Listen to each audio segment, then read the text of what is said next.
The return up for Parlow. Leaves it off. Here's Mia Hamm in the box. The shot. Goal. She's got the record.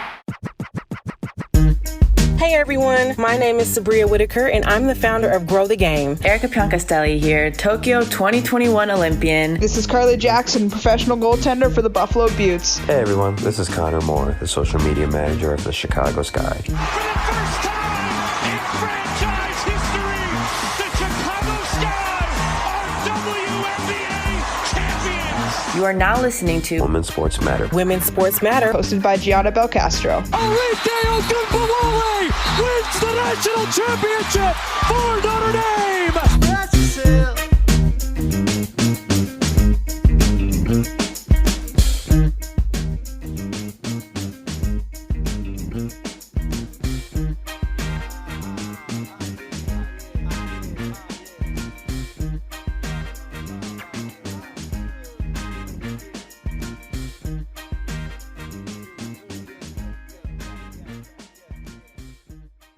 Before we begin today's episode, I want to highlight what will be taking place on Saturday, July 30th, in celebration of the Chicago soccer doubleheader taking place at Soldier Field. On Instagram, there will be a social media takeover by Red Stars defender Tatum Milazzo, who will be taking the account over all day long. If you're not already following Women's Sports Matter on Instagram, you can go follow at Women's Sports Matter. Again, this takeover will be happening all day long, so make sure to go check out the account on July 30th. During the actual game itself, we will have 2 takeovers on Twitter for both San Diego fans and for Red Stars fans. For the San Diego fans, during the first half, my friends that runs the account San Diego Gritty will be taken over on Twitter, and you can go follow if you're not already at W Sports Matter. And during the second half, my friends over at the Final Third podcast will be taking over. I'm super excited for these takeovers to happen, and I'm super excited to see the Red Stars finally play a game at Soldier Field. This is a great way for Chicagoans to experience Chicago's own NWSL team. I'm excited, you're excited, everybody's excited. If you see me, you can say hello. I'll be working the Fire game, selling 50-50 tickets, and then after that, I will be in the stands cheering on my Red Stars. If you want to purchase tickets for this event, you can go buy tickets from the Red Stars website or from the Fire. And make sure to buy your parking passes in advance as well. That's another important thing to keep in mind. And to wrap things up before we get into today's episode, I just want to say how excited I am for the future of women's soccer in the city of Chicago. This is going to be a great showcase of talent. No matter who you're rooting for, this is going to be a very fantastic night. And yeah, go follow them on social media to see these takeovers happen. I'm super excited for what everyone is going to post. And yeah, I love the NWSL. I'm going to sign off for now. Enjoy today's episode, the first ever edition of Gianna Learns About. Hello, everyone, and welcome to Women's Sports Matter, a podcast that is your one-stop shop for all things women's sports. Today, we are finally starting the segment that I've been talking about. Well, I only talked about it once, actually. Here's a little refresher. I'm starting a new segment called Gianna Learns About, where, you guessed it, your favorite podcast host is learning about a new sport that I have no idea about, because I'm all open to learning about new things. I don't want to just cover the same 4 sports all the time. So in order to kind of get that coverage going, we have to learn about the sport first so I can properly educate everyone else that wants to learn about it too. So I have a guest today to teach me about a new sport. Can you introduce yourself, please? Yes, hi, my name is Jasmine Brown and I play rugby. And I play rugby at the University of Maryland. University of Maryland. Yes. Go Terps. You're the second person, I believe, that has gone to that school on this show. Marissa Pillow was the other one. Okay. I think that's the 2 Terps. So Before we get into rugby, I do want to ask you about what you're currently doing because you do work in social, and I think that is such a fun job. It can be hard sometimes, but I think what you do is really cool. So if you could explain to everyone that's listening, what you do on a day-to-day basis, that would be great. Yeah, so I work in social media. I'm a social programmer for Bleacher Report's Highlight Her, which is the women's platform and the women's adjacent to House of Highlights. So, we post everything, all ages, levels, abilities, and all sports. So I do a lot of that. It's a lot of fun, a lot of work, but it's a lot of fun. I enjoy it a lot. Do you get to travel for anything? I do, yeah. So I was just in Philly to do like a 1v1 creators league with House of Highlights. I'm actually going to LA tomorrow to do the Title IX with Nike.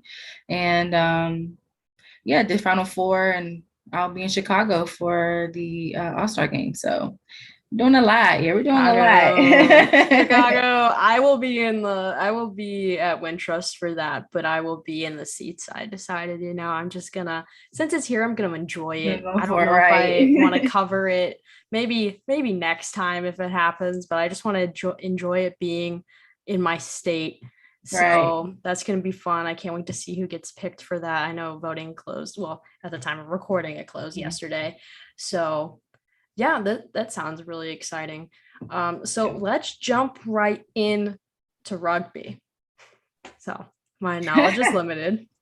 Can you explain, I guess, a dumbed down version of what rugby is? You can explain how many people are on the field, what the general point of the game is, things like that. Yeah, so pretty much the easiest way I can say it's a mix between football and soccer. I feel like, because football, when they go to the line and, they scrum, that originated from rugby. That was, that's where it originated from. But the difference is, in rugby or in football, the play stops, they get a catch or they're down, it stops. Rugby, it doesn't really stop. So that's where the soccer kind of comes in, just running around, and the clock is not really stopping. If there's a turnover in football, they switch to defense. The defense comes on the field, but in rugby, you're automatically on defense. So you're playing offense. If a turnover happens, you're automatically on defense. So it's like we're playing both sides of the ball the entire time for 90 minutes. And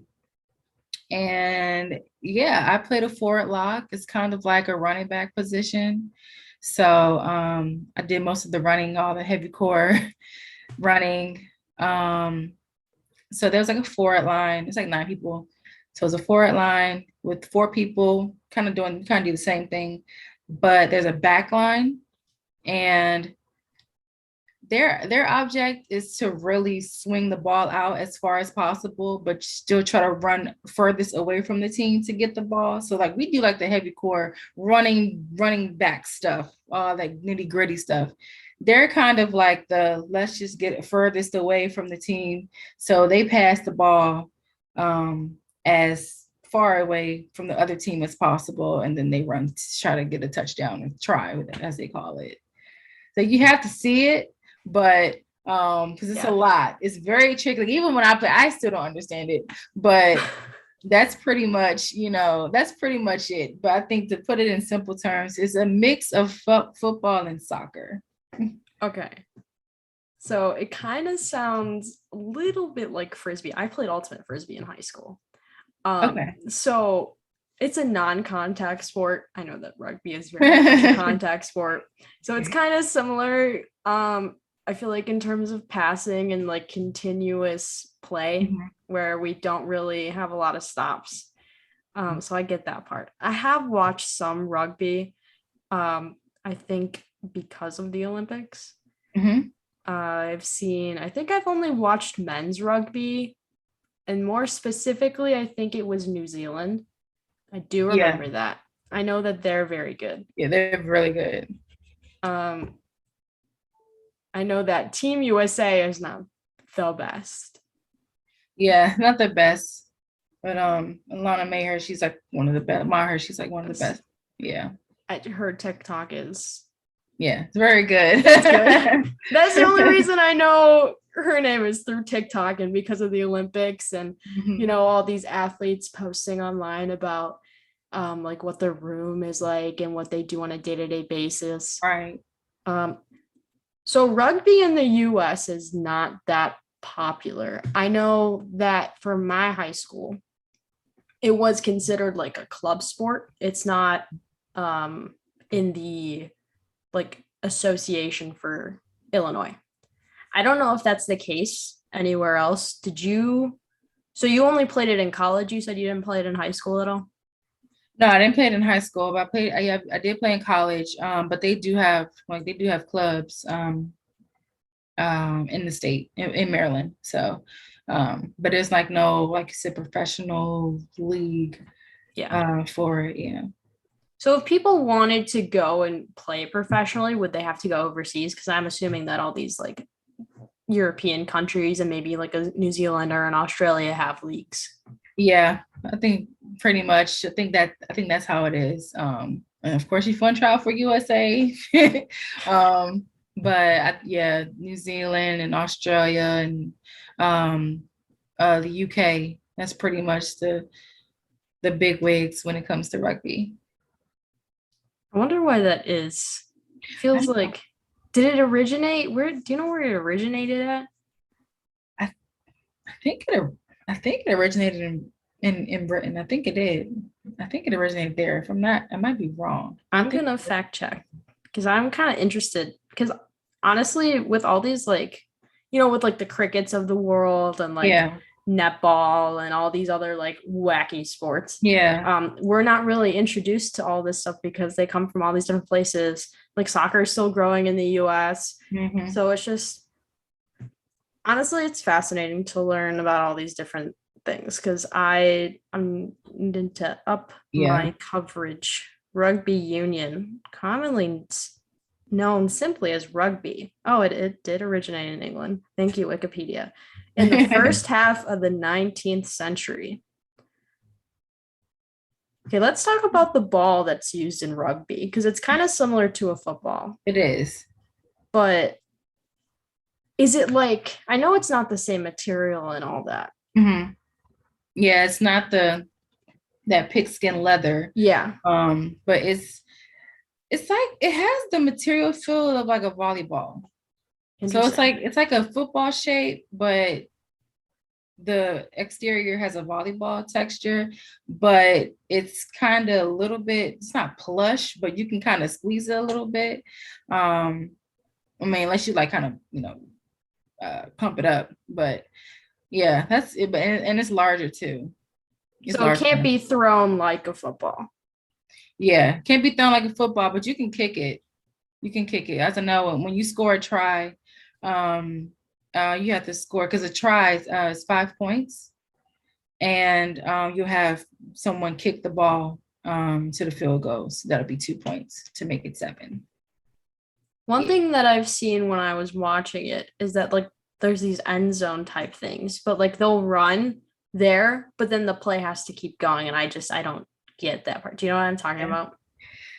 Yeah, are you talking about like the team will run all the way down the field and they'll be in like kind of like the end zone. It looks like an end zone, but then they'll like keep passing it.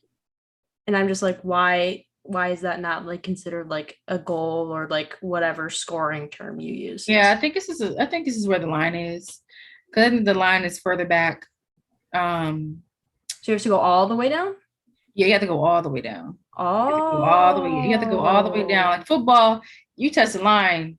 Football, a little inch of it touches over the line. You're there, but you have to go all the way down when it comes to rugby. Yeah, that makes a lot more sense. Yeah, it's weird. I know they run behind they run behind the field goal post. Yeah, it's a lot. It's a lot that comes with it. And I think football took that and they just made it more simple. Okay. I always wondered about that. I was like, did they not score? Yeah, no, they didn't. It's confusing. I'm trying to see what else I'm looking at the Wikipedia page to see what else. So there's a thing called rugby sevens. Is that the main type of, like, I guess, rugby out there? Like, I'm assuming that means that there's 7 people on the field, unless I'm wrong. Yeah. Oh, sevens. Yeah. So they have the sevens, and then it's also 15 or 9. I think it's like, or 9, I think. The sevens is a lot more fast-paced than the traditional number of people in the field. I think it's 15. I forgot. Yeah, it says 15 on here. Yeah, 15. It's 15 regular, but sevens, it's like I remember I did a 15s match one time, and I did a sevens right after, and I was just I was done, because it's just more field, less people, more running. It's just a lot. So I would say sevens. The 15s is more foundational. You really get the gist of how rugby is with the 15s. But the sevens is more exciting because, that's where the running and comes in, and, somebody breaks away and gets away from everybody, they're pretty much going to score because it's not a lot of people on the field. So, yeah, Can you tell me more about, like, the type of fouls there are in this sport? Yeah, so I would say the foul. So the main thing in rugby is you have to pass backwards. You can't go forward. So, in football, you can only go forward. Rugby, you have to pass it. You have the ball, and you have to carry it, and you have to pass it like that to your teammate. But if the ball goes forward at any time, it's called a knock on the ball. So in that case, when that happens, that is when the scrum kind of happens, like how they do in football when they're trying to, tackle each other. So it'll be 3 people, it'll be 5 people from each team. So it'll be 3 in the front, and then it'll be 2 people in the back. And it's a cadence that happens when that happens. So we have to lock up, and they'll say down, crouch, set, or set, crouch, and then there's a fly half. They're waiting to have the ball, whichever team gets to have the advantage of the ball. They'll roll the ball under the teams, and we'll have to fight it out and duke it out to see which team can, knock each other to get the ball to whichever team can grab it. And whoever sees it, if it's on their side and they're not offside, they can grab the ball and then continue play. So that's pretty much one foul. And then another foul, it happens often, but not really. But if it, when it goes out of bounds, what will happen is that the team that knocked it out of bounds, they have the opposing team, they have someone lift up a player, because they'll throw the ball back into bounds. So they'll you'll lift up a player. It's a lot of arm work in that sport, but they'll lift it up and then you throw it back in, then they'll throw it to somebody. I don't understand that one, but this is pretty much, this is always fighting for the ball. No matter what you do, you're just always fighting for the ball. So that's pretty much what happens. Yeah, I was going to ask you about the lifting players thing, because so for my high school's, we did a morning show every Friday, and they showed highlights one day from this one girl who was lifted up during one of the plays, and I was like, what the hell is going on? Right. Why are they lifting people? What's the whole point of that? So is it just for, I guess, when that kind of turnover happens, or are there other instances when players are lifted? Yeah, that's it. It's just when it goes out of bounds. That's usually when it happens. So, they'll lift them up, and usually of course the lightest person will be lifted, because cannot lift anybody else that's heavy. But yeah, that's pretty much how it is. Interesting. Okay. I'm getting so much rugby knowledge. I love it. I'm gonna have to go and watch some highlights when we're done, because this is Sounds pretty cool. Will rugby be included in the 2024 Olympics? Do you know? That I'm not sure about. I hope so though. I know, and I think there was some news about rugby being here. I think Yes, 20 I like did recall. 2030s. I saw that it's like, I'm trying to remember. I remember seeing the tweet. Yeah, I was like, it's gonna be like 2038 or something like that. Yeah, it's like over here. It's a tournament. Yeah, I think so. I think that's what it is. I don't remember if it's men's or women's. It could be both. I think it's both. It's both. They're hosting, but different years. I think it's like a World Cup type thing that they might be hosting. I think that's what it is. I think one is 2036 and the other is like 2038 or something like that. I think it's one. Yeah, I remember retweeting it. I remember seeing the tweet. I could see the graphic in my head. I just don't don't remember exactly what it is, but I remember seeing it. Gotta tell the people what's going on. So that's a long time. I'm probably not gonna remember by then until it comes back up. we gotta tweet at USA Rugby. Hey, can you remind us when you're hosting this event again? We forgot already. I think they will. So the field itself, usually, what would be like the usual length of the field? Like, what is what's the terminology I'm looking for? What's like the standard length of the field? I believe it's the same as a football field, if I'm not mistaken.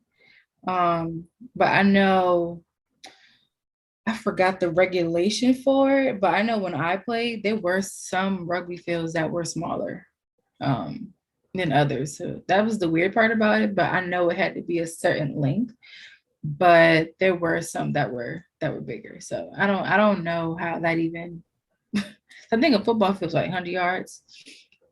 Yeah, rugby was just different. I think they measured it differently.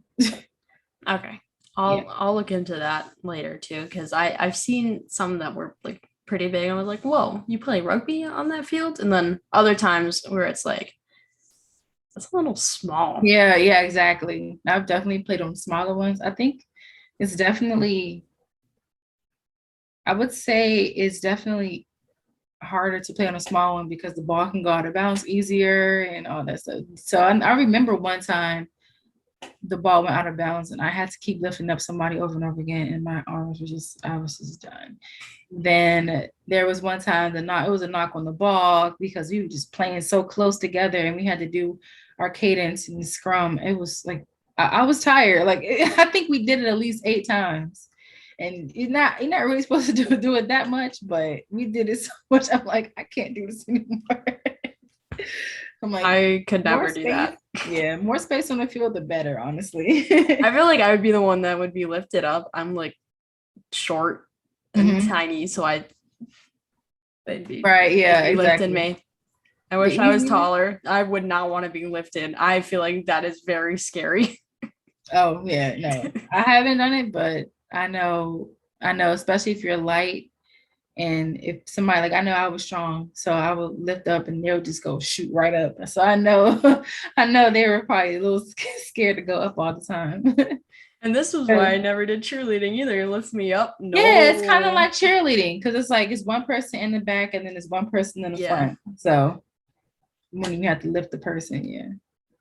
I want to ask you about the type of equipment because I know that it's definitely not the same in regards to football where, you got a helmet and like shoulder pads and whatever. In rugby, there's not that much. Nothing. The only thing we pretty much had was a scrum cap and that didn't really do anything because you can still get a concussion with that scrum cap. So, I mean, you could get one with the helmet, but I think because of the fact that we didn't have as much equipment, I think the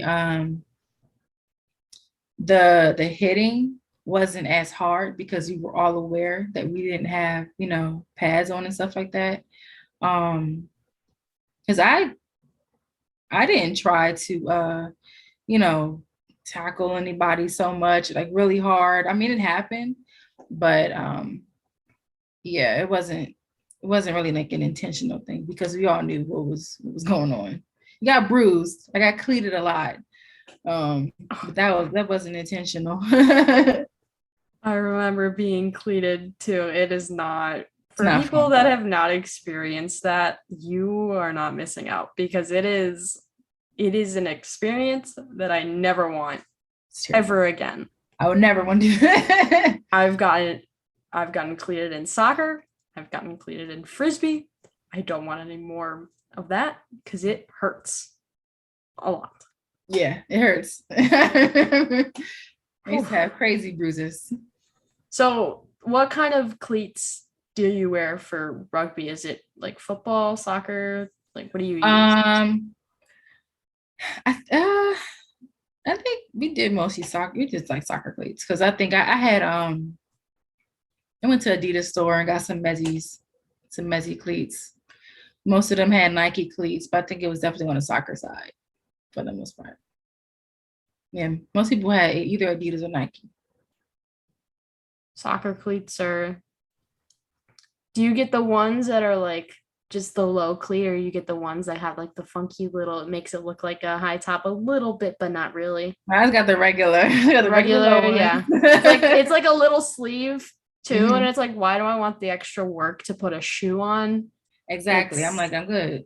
It's fine. Yeah. I still have I use my soccer cleats for frisbee, and they're very old now, and I need new ones because I think when I go to Nebraska, I'm gonna play frisbee there. I also thought about, I'm trying to think if Nebraska has rugby. I think I saw one for men's. There might be a women's one too. I've seen like co-ed.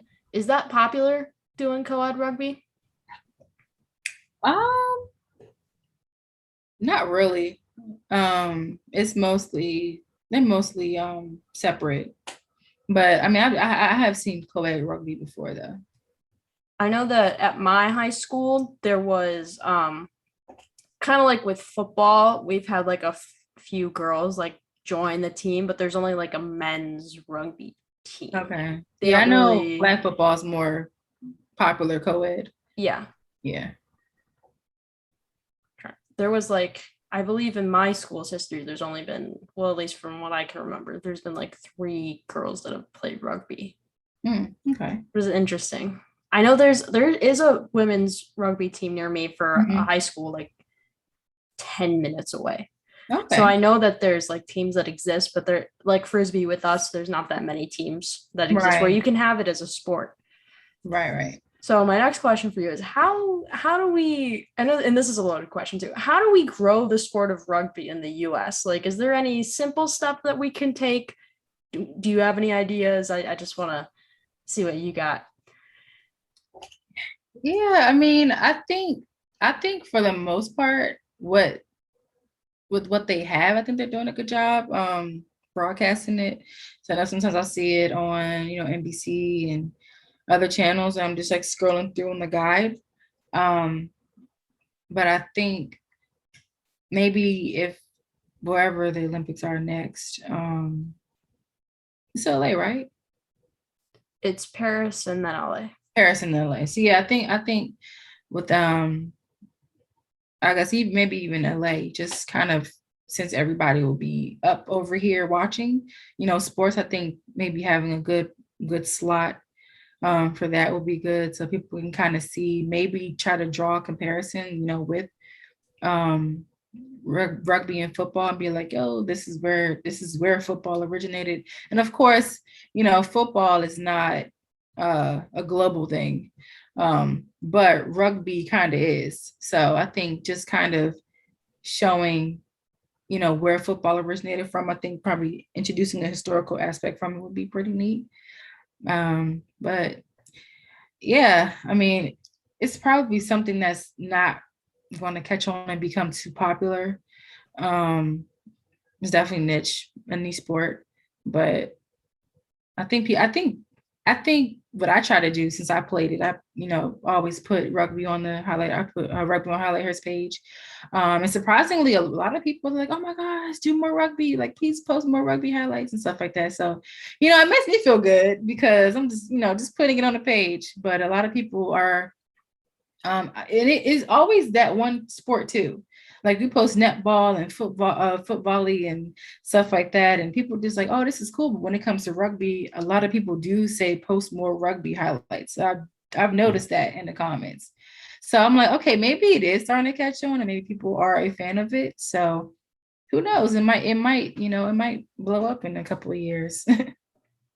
Maybe. I mean, I think it is, in terms of world sports, maybe one of the most popular outside of the US. Right, yeah. Shame on you, USA. Do better. Almost. They won one and lost the next one. Maybe we'll see more of these like across the pond sports be popular here, but I don't want cricket to take over in the US. That's the last thing I want to see. You know what I want to see take over? Honestly, rugby. I need more frisbee. There was frisbee championships on ESPNU that I watched the other day. I got my coworker interested in it. I was teaching them all the terms. So we need more like so-and-so learns about this, so people can just be educated. Right. Exactly. Knowledge is power. Schoolhouse Rock, my favorite little learning tools.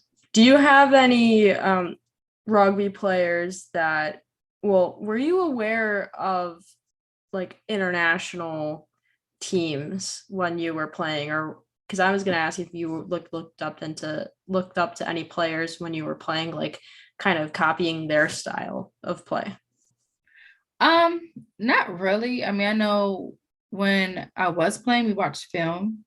So, we watched film of like tournaments and sevens tournaments and stuff like that. But there really wasn't anybody that I looked up to, because I really didn't know, most of the names at the time. I was just like, oh, let me just play, because I didn't join rugby until my junior year of college, and somebody was like, yo, the girls team needs help, go join it. That's literally how I joined it. So it wasn't like something that I was like, oh, let me just, I love rugby for a long time and stuff like that. But it was fun, and I got addicted to it, like, really, really quickly.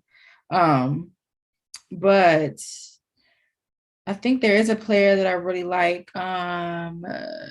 As of recent, when I saw after college, her name is Elia Green. She's like a tackle like machine. So she runs fast, but she also tackles. Like, she's known for her tackling because she can knock you over, and it's like really lethal.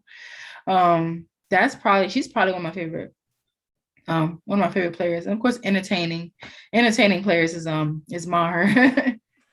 Absolutely. I think everybody on TikTok knows that one. Right. So we are going to head to a commercial break now.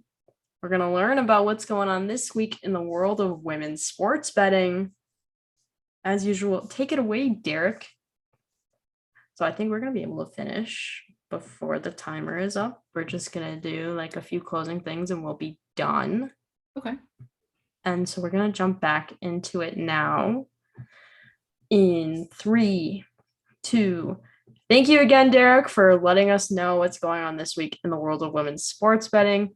Always appreciate you educating us on all these different betting terms.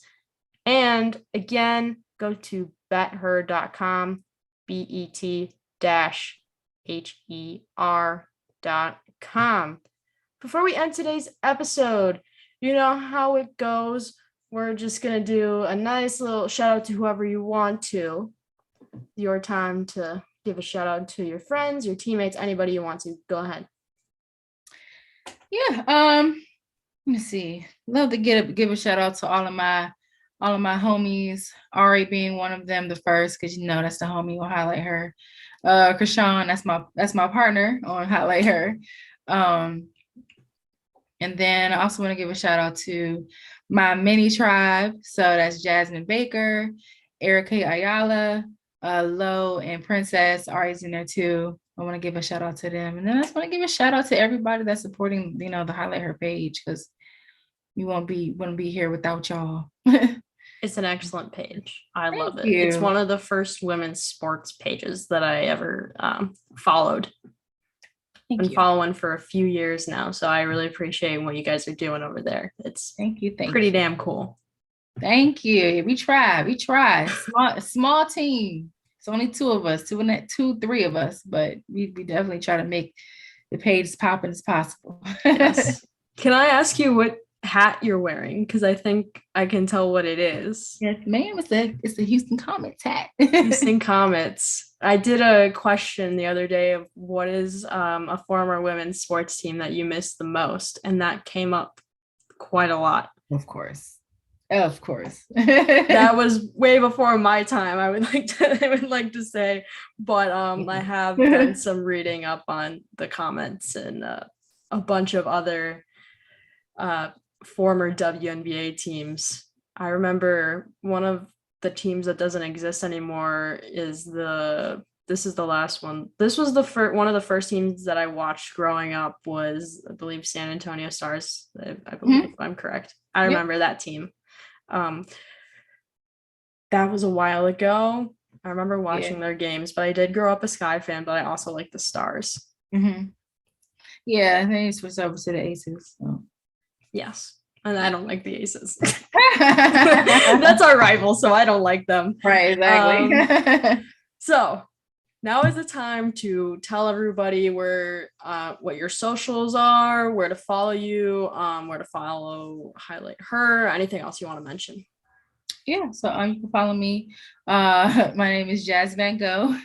So Jazz Van Gogh on Twitter, and then on Instagram it's the same name but 3 Z's.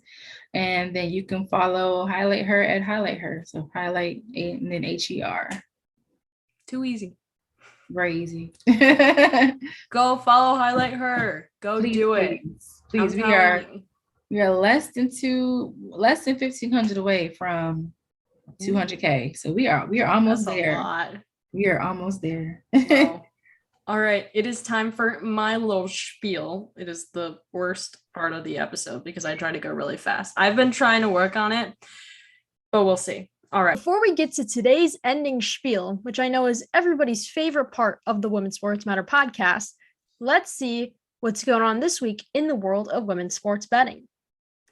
BetHer.com wants to thank you for listening to the Women's Sports Matter podcast and educating yourself about betting opportunities on combat sports like UFC fights. While there are simple moneyline bets, which just ask you to pick the winner of a fight, there are many other ways to bet on these bouts. For example, many sportsbooks will offer a method of victory wagers in which you can try to predict how the winning fighter will claim her victory.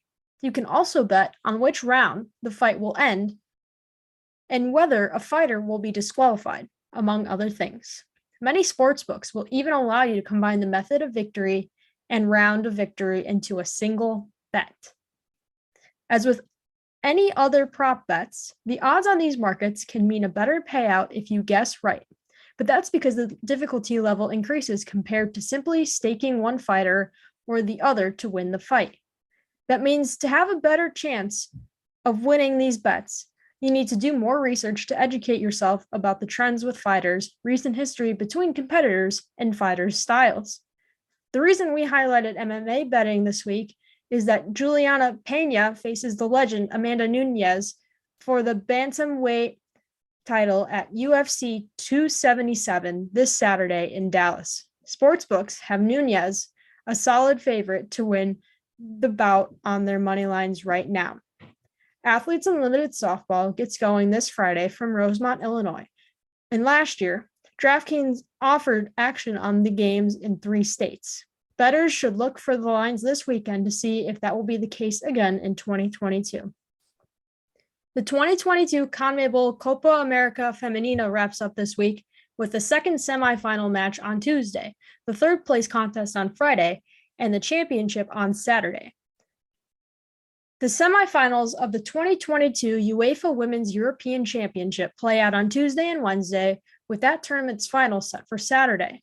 The LPGA Tour continues its European swing with the Trust Golf Women's Scottish Open from Ayrshire beginning on Thursday. Winners' future should be available at legal sports books soon. The NWSL gets back on the pitch with 2 nightly matches on Friday, Saturday, and Sunday, while the WNBA features at least 1 game every day this week except for Monday and Wednesday. Check your favorite sports betting app the morning of those events for markets.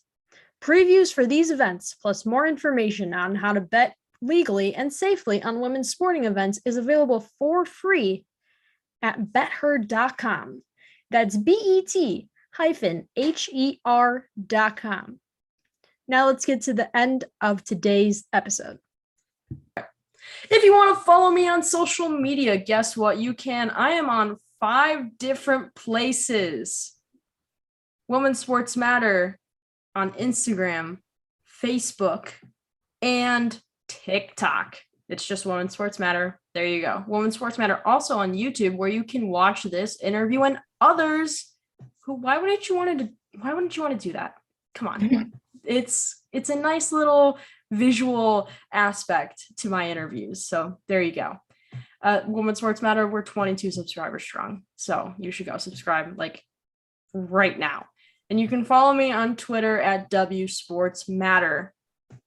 Also, go support your local women's sports team. If you know your college or high school has a women's rugby team, go support them. Go do it. Go look it up where the team is. Go support them. Go support WNBA teams, NWSL, all the Pro-Am women's soccer leagues that are out there. Go discover women's sports games. Go support them. That's the message. Support your local women's sports team, people. You can do it. I trust you. Okay. What else do I got? There's a bunch of links down below, as always. There's links to player associations, to register to vote, to find a vaccine. Bunch of great resources. Go check them out down below. I think that's going to be it for today's episode. I really appreciate you, Jasmine, for coming on today's show and teaching me about rugby. I know a lot more than I did an hour ago, so that's great. I love that. Good. I love it. All right. So I'm going to end today's episode. Thank you again for listening to another episode of the Women's Sports Matter podcast. Please check out the social media and make sure to subscribe wherever you get your podcast. That's going to be it for me this week. I'll see you guys next time. Bye-bye.